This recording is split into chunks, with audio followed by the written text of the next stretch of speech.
Greetings fellow totally real human beings. For once, I'm actually taking my own advice, and making a shorter theory. How you ask? Simple. I choose a topic which has next to no information. Case in point, Des Holiday.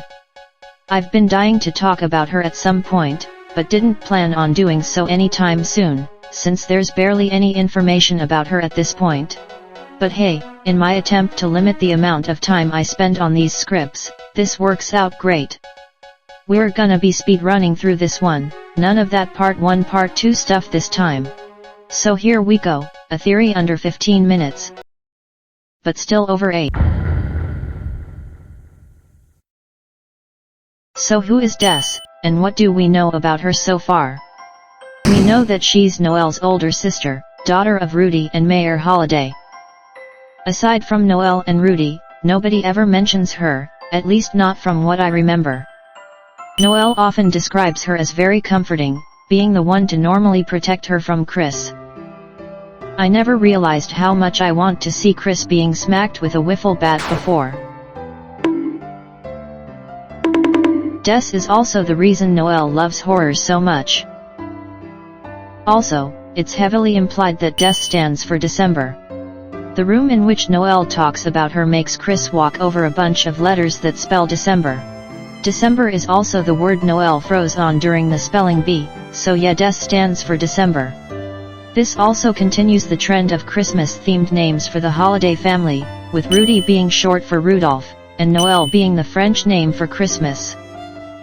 The most prominent event we know about that involved Des, is when Des, Noelle, Chris, and Asriel all went exploring in the forest by the graveyard at night.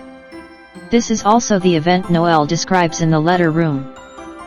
This means that out of everyone, Chris and Asriel are also confirmed to know about her. There's also a common fan theory that Des and Asriel were actually dating, since she wore his jacket. So what happened to December? As expected, the game heavily implies she died or disappeared, with all mention of her being completely erased from hometown.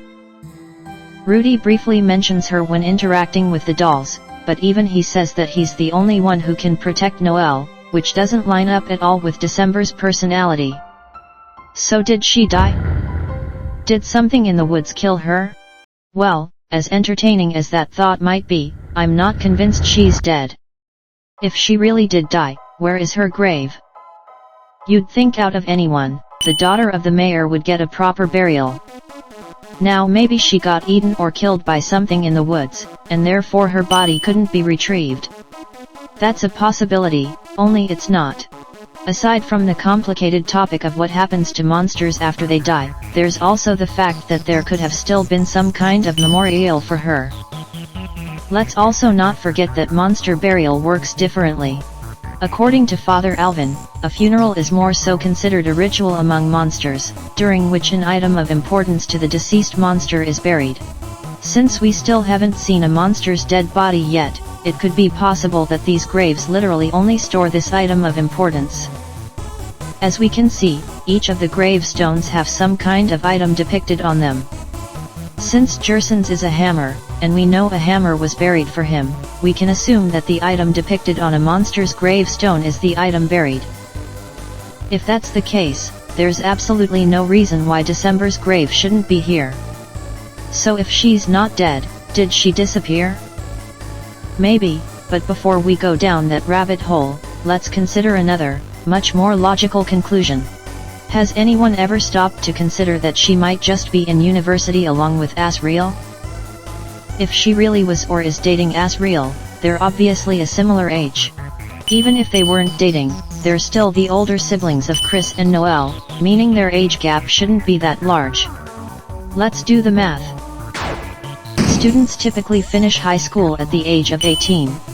University is typically around 4 years long, so if Asriel is returning home next week, that would put him at around 22. Now obviously he could just be visiting for a holiday or something, but the way Toriel phrases this sentence suggests he's coming back after finishing university. So as long as Des is within the age of 19 to 25, that means she and Asriel would have been in university together for at least 1 year. It's never specified if Des is older or younger than Asriel, which makes our potential age range so large.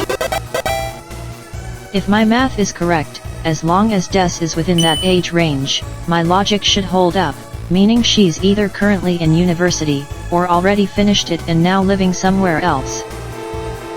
Toriel even implies that Asriel might not like hometown after experiencing university, so it's very much possible that Des just didn't come back, starting her own life somewhere else. This would explain why nobody seems to really care about her or her absence, since she simply moved to a different place. Now Noel's search history is depicted as a calendar where every date is December 25th, implying she's been searching December holiday a lot. Obviously this hints at a disappearance, but let's not forget Noel isn't always the most level-headed deer in the forest. She could easily be paranoid about her sister's well-being, or she might not even know about her decision to live somewhere else. Nothing can be fully confirmed, so this is all speculation, but considering Toby's annoying habit of disguising red herrings as massive lore implications, the story of Des could end up being a lot simpler than we all thought. But obviously I'm not gonna leave it there. While Des simply going to university seems like the most logical answer, it's also the most boring one, so let's consider another possibility. At this point, we all know about the cryptic dialogue about someone being stuck alone in the darkness. With Spamton's possibly overrated popularity, everyone immediately assumed this dialogue was being spoken by either him or Mike. That or Gaster, but it's still a no from me. Let's consider the possibility that this is actually December. Technically, there's no reason it couldn't be her. Maybe she's stuck in a dark world, maybe she's stuck in that bunker, or maybe she's quite literally stuck in the game's code. Now I feel most people would be inclined to ignore that possibility, since it's just so out there, that it can't really be proven or disproven, but let's keep going. Reading the dialogue again, I'm starting to think it really is coming from inside the bunker. Notice how the person is specifically asking if anyone is out there? This either means they're stuck behind some kind of locked door, or some kind of large open space, like a void. The dialogue that Chapter 2 added also backs up the bunker theory more. Scratching noises would be pretty hard to make in a void, but not against a door. Then there's also the fact that Snowy and Monster Kid are standing in front of the door in Chapter 2, so the fact that this mysterious person is hearing scratching specifically now, suggests these two could have been scratching the door.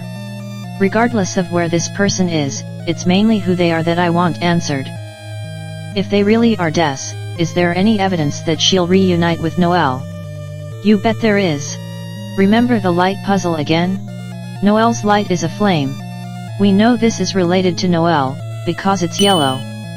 Half-Bred Chaos mentioned how strange it was that Noel's light is a flame, considering her element is ice. Half-Bred Chaos's answer to this is that fire and ice are the same element, making it a sort of temperature magic. While this is a possibility, I'm not fully convinced. Instead, what if this flame represents Des?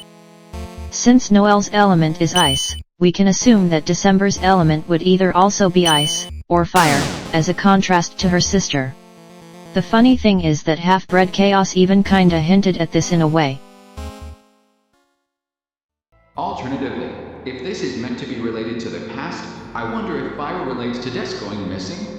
It would certainly explain Noel's preference for all things cold and ice. Maybe not her disappearance, but the fire could very much be related to Des.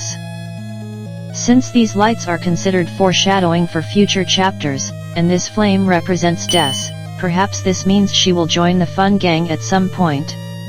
I could make some reference here about phoenixes and how they can be rebirthed through fire, but honestly, I think this is enough evidence to at least make my theory worth considering. So those are my thoughts on Des Holiday.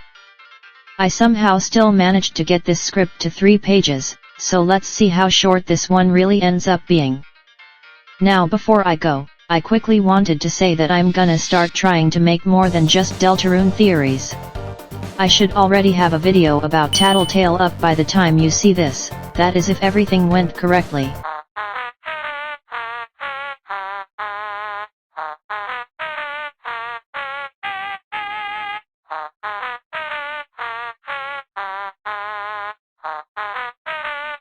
Deltarune theories will always be my main type of content, but I also want to differentiate a bit more. Besides, this makes it easier for me to make smaller videos while working on larger theories. I already have a few ideas, like game reviews similar to Sheep's Rampage or Pyrocynical, only not 2 hours long. Maybe some ranking videos. Ranking every 5 nights at Freddy's game from worst to best, yeah, that sounds like a great title. Hell, maybe even something like speedruns. Oh god, yes, can you imagine me speedrunning something like Left 4 Dead? I hear a smoker somewhere. Oh god damn it, 20 minutes of complete silence, with occasional TTS talking. The most awkward gameplay footage ever. It'll be like a Twitch stream without the streamer. Regardless, there is still at least one more game I wanna make a video about. A game that any Undertale fan will absolutely love.